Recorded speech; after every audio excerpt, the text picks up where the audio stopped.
barnaamijkii soo dhaweynta shakhsiyaadka caanka ah iyo dadka Soomaaliland bulshada qaybaheeda kala duwani ay ku soo dhaweynayeen telefishinkani isla markaana ay ugu gudbinayeen isaga iyo hawlwadeennadiisaba dhambaalada hambali ilaaga caanka ah ee Soomaalidu wada taqaano Ibrahim Ismaaciil Sugulle oo ku magac dheer Sooraan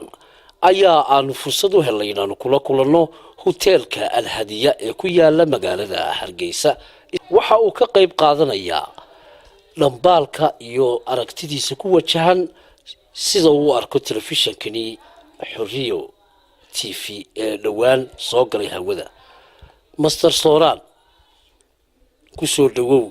telefishin waan ku dhawahay aad iyo aad baan wariyo ku salaamaya waan ku dhawahay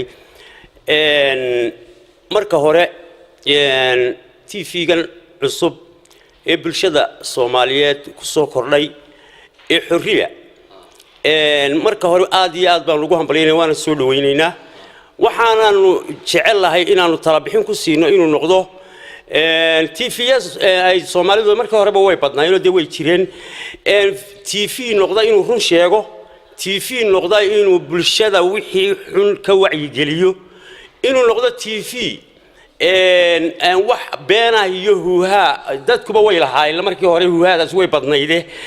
isagu ka xor ah inuu ahaado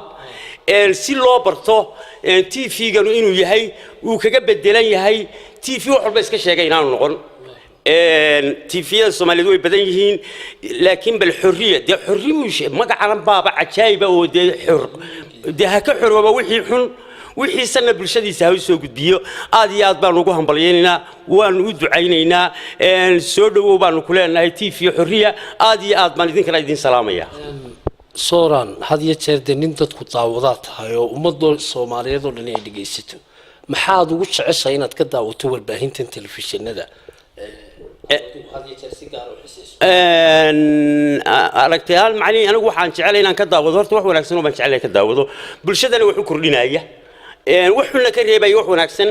حتى هذا العادي هدو دحاي او بخايو وانو نقدا mid bulshada wax ka reeba waxna oo de qofkii uu fahmo laakiin wax kasta hadii soo de waxaan ugu jecelahay wixii wanaagsan ka soconaayay bulshada TV-da anigu waxaan ugu jecelahay hadaan deys ka hadlaba inaan barnaamijyada oo Sooraan ka hadlayo dhacdooyinka bulshada ku saabsan inaan ka daawado ama ruwaayadahooga laakiin dadku waxay si gaar ah u xiiseeyaan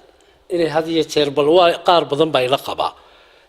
هاستي أتبدشي مثلاً أهيد سو أريدي استانتي وناكسنين بالقصة أنه وصل كوب سولوينتي هم بليلا ما واتاس هورا لو على ضاوضي وحي هايدنا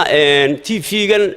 إذا لفتك ده هو هذا كم يتهايو وحن شرين بيهايد مركب كوبلايو ما إنه أنا قلت لفتك تيفيجا إلا وأنا كان كلا تلين إنه أنا واحد بين يوحاسو إيش كبين أبوها مركب كاي سجى كوبلايو ما إنه تيفيجا دي لاي كده واحد دون التيفيجا حرية إنه نقضه رنشاق هي حقيقة شرته وهذه أسباب ما سنتي دي بارن هذه وحي برنامج أنا التيفي وأنا ولا شغالين دونا إن شاء الله هذه أسباب هالسنة هي إبراهيم إسماعيل Sugulle وكما قدر Sooraan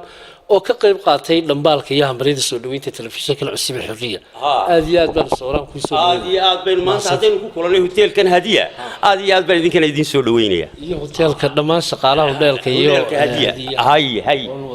ma sha Allah